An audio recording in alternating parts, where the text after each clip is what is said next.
looking for this? Oh, B? Or Boris? Or Boris? Yeah, that's me. You wrote the TVA handbook.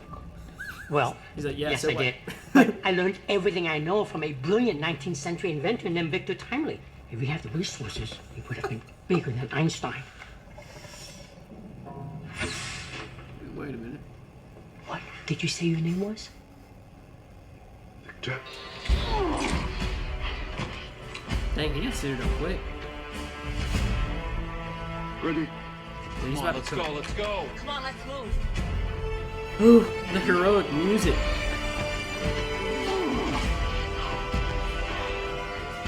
You gotta respect the sacrifice plan. Being willing to do whatever Loki.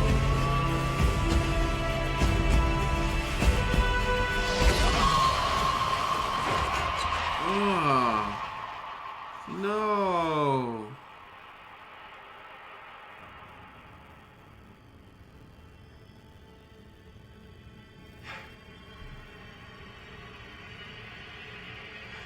What?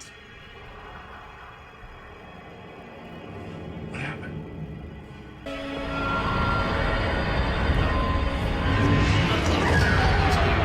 I don't think you would have made it anyway, if I'm being honest, but... Oh no. Is it like an implosion?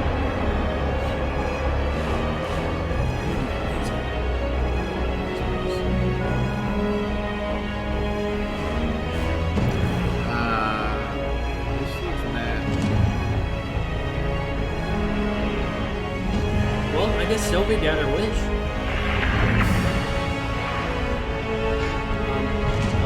Escape, maybe? Oh no. Welcome back to BoomShot. I'm Kel. This is Colby. And Yes, sir. dude, Loki just keeps on cooking. That was man. incredible. It's amazing, man. Season 2, episode 4. Do you know what it's called? I don't know why I never look at the title. I'm just so eager I to just click. saw it too. Yeah, I'm just I just looked at it. Yeah. Anyway, season 2, episode 4 was it's incredible. There's no other way to describe it. So we're gonna talk about the episode starting now. Spoiler warning for those who have not seen it. We actually had somebody on the live stream who was watching the live stream and hadn't seen it, and just we said spoiler warning on there. He just decided to watch it anyway. He wanted to know what was going on. Yeah, I mean, fair enough. Yeah, so a shameless plug. If you haven't watched the live stream, we live stream after every episode of Loki, so, join. Anyway, so what'd you think about the episode? Quite frankly, I don't think it could have been better. Chef's kiss. I think it was a 10 out of 10 at worst. Yeah. It may be 11 out of 10. I think it's an 11 out of 10 at worst and peak at best. Best. Some people are saying best thing to ever grace Marvel television. That's what I'm hearing. And it could be. It's definitely up there. So biggest thing that happened this episode, obviously, they can't fix the temporal loom, and we see that it actually explodes. Victor dies in the process of trying to save it. And what do you think? Where do you think we go from here? My leading theory is that all of the timelines could not be contained anymore, so they all exploded. Mm-hmm. And I think it's going to take everybody that was in the TVA and the Void back to their original timeline. Yeah. So Renslayer would go back to being a teacher. Mobius would be selling or buying a jet ski. Mm-hmm. Loki it's kind of up in the air, but the general idea is that I think they're going to go back to the original timelines. I guess I personally agree with that theory because there's really not much. There's really not another way to reconcile what just happened. It looks like they're all about to die, and obviously we know that's not going to happen. We still got 2 episodes left, but. It seems like they just might get transported back to their timeline from which they came. Here's a crazy theory. What if all of next episode is about the post-credit scene of Quantum Mania? We see the Council of Kangs together, in what they're up to, mm-hmm. and then the 6th episode shows us what happened directly after this with the main characters. Yeah. And they're all back to square one, and Loki has to go find the Avengers, or what's going on in present time, and it's there's a huge threat coming. Oh, dude. But see, that would be a perfect way to expand this. And I'm of the impression, too, that there's not going to be a main villain. That was kind of like what we were thinking that this episode is like. All right, so going into it, we thought Victor Timely it was going to be the main villain. That's what we thought last episode. But then we kind of discovered he's not very villain-like at all. Could have been a front, but it didn't really seem like that. Legit. Yeah, I think he was legit. And then we were like, okay, well then it leaves off with Renslayer and Miss Minutes. Maybe they're the big bads.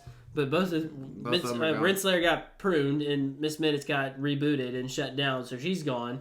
So the only possible option, maybe in my eyes, is OB still. But if the thing is true about going back to the original timelines, we could see OB go back to like hanging out with Victor Timely and them writing the handbook together or something. Yeah, in his original timeline or whatever. But yeah, I think it would be. I mean, OB learned what he learned from a 19th century scientist, but that doesn't mean he has to be in the 19th century. I feel like he was probably he had to be close enough to Kang in order to be able to keep his name in the handbook and stuff like that. So I feel like he was probably closer to He Who Remains timeline than he is to Victor Timely's. And what if that does happen, they get teleported back and he doesn't go anywhere? That's how it ends on a post-credit scene. Like OB's just, everybody gets teleported back and he's still there. Or he's he gets teleported back with He Who Remains or somebody like that. Yeah, I mean, I think it would be crazy if we saw a whole episode dedicated to like the Council of Kangs post-credit scene we saw in Quantumania. Yeah. And I think that's kind of what's going to happen is because we have all these branches now that are let loose. And you made a good point in the live stream is like, they're not branches really anymore. Mm-hmm. That's what it seems like. They're going to be each their own sacred timeline in a way. Yeah. They're each going to have their own timeline. So we're going to have all these Kangs, and that would make sense for them to meet up and be like, we just got whooped by He Who Remains. We need to team up or something. Because how would they know he's dead? Dude, yeah, that's... I don't know, man. Because, they're going to all work together, but then they're going to have to turn on each other. Yeah, and then they're going to... Once they find out he's dead, maybe they're going to be like, well, we're just back to square one. Yeah, exactly. So now it's survival, literally the survival of the fittest. Which one's going to win? And so maybe we get to see that, too. And where does OB fit in all that?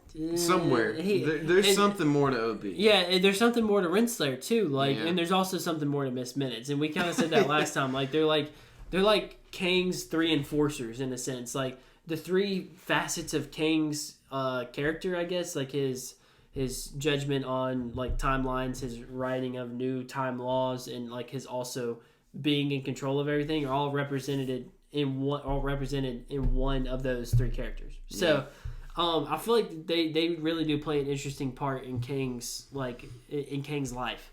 So there's so much that could happen, and it's going to be impossible to predict what actually does. And stuff that did happen, we saw Loki prune himself, which I was super happy about. I think that was a good payoff. Yeah. I think they did it very well because, I mean, they just, without warning, switched back to scenes we'd already saw when we were following present time Loki. So it was, like, pretty cool to be like, oh, that scene isn't from now. Yeah. Noticing he's not with, like, he doesn't have his jacket on. He's got, like, some cuts and stuff like that. So, yeah, that was definitely really cool, and seeing, like, how...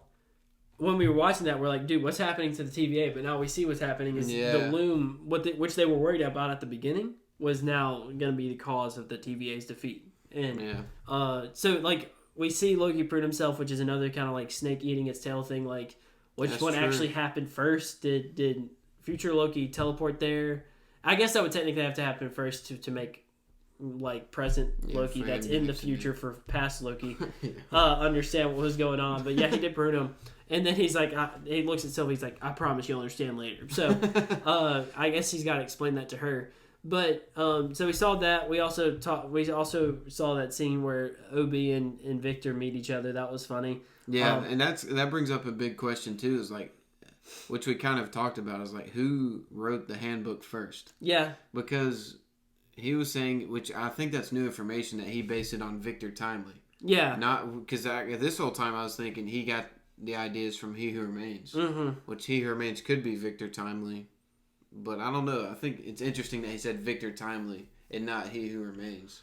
Yeah, it's like this whole time he knew who Victor Timely was. He's like, oh, I got my ideas from Victor Timely. Yeah, it's just like, why not go like find him? And like why maybe he knows Victor Timely was a variant of Kang, or is he who remains? I don't know. He knows something. So yeah, there's going to be a lot that's going to happen. This show has just been fantastic so far. It's delivered in almost every aspect. But anyway, yeah. So this show has been amazing. Join us for the live stream. Well, live stream. Yeah, join us for the live stream. Join us for the live stream if you haven't yet. We have a lot of fun on there, and we just talk about theories. You can leave your comments. We'll respond to them. And you can literally help us figure out things because we're just the two people on the screen, but that doesn't mean we know a thing. So and it's worked in the past. I mean, we've talked with y'all and figured out some stuff that actually really did happen. Shout out my boy Arthur. But so anyway, we're gonna go ahead and sign off. Thank you guys for watching, and let us know what you guys thought of the episode, and we'll see you in the next one.